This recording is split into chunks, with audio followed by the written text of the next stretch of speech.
আসসালামু আলাইকুম ভাই। দেখেন আমাদের খেলার মাঠ। আমরা এখানে যখন আমাদের সারাদিন কাজ করার পরে এখানে বেড়াইতে আসি, এখানে ঘুরতে আসি, ঘোড়া দেখতে আসি। আজকে রোদ বেশি তো সেই কারণে ঘোড়া নাই, ছায়াতে চলে গেছে। আমরাও ছায়াতে আছি এখন একটা রুমের ভিতরে। এখানেও ঘোড়া থাকে আর কি, ঘোড়া নাই। এই দেখেন অনেকগুলো রুম। এই রুমগুলোর মধ্যে শুধু ঘোড়া আর ঘোড়া থাকে। দেখছেন? ওই যে রুম, এই রুমগুলোর মধ্যে শুধু ঘোড়া আর ঘোড়া থাকে। দেখছেন? অনেক রুম। আর দেখেন ওই যে ওইটা হলো খেলার মাঠ।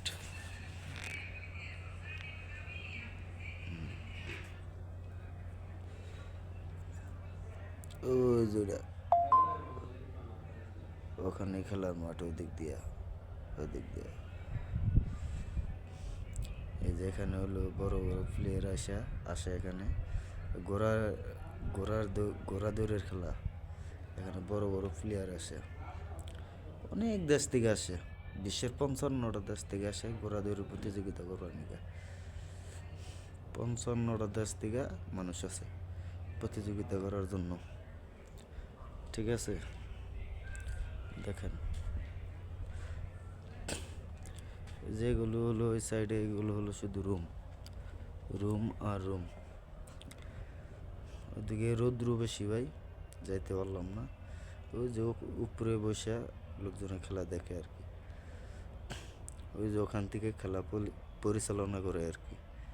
দেখছেন? ওখান থেকে খেলা পরিচালনা করে ওখান থেকে, আর ওখানে খেলা দেখে। আর এই যে এখানে একটা ঘর আছে, এই ঘরটার মধ্যে ওই যে দেখছেন, ওই যে এই ঘরটা, মনে করেন যে বড় বড় নামি দামি প্লেয়ার এসে ওখানে খেলা দৌড়ে প্রতিযোগিতা শেষে ওখানে বিশ্রাম নেয়। দেখছেন ভাই? আজকে এই পর্যন্তই। রৌদ্রের জন্য ভিডিও করতে পারতেছি না, অনেক রৌদ্র, অনেক। ভাই ভালো থাকেন, আমার চ্যানেলটা একটু সাবস্ক্রাইব করে দেন ভাই। আরও ভালো ভালো ভালো ভালো দেখাতে পারবো। ও আরেকটা জিনিস, এই যে জিনিসটা দেখতেছেন না, এই যেটা, এটা হলো একটা পর্দা টিভি সিস্টেম। ঘোড়া কত দূর গেতেছে এখান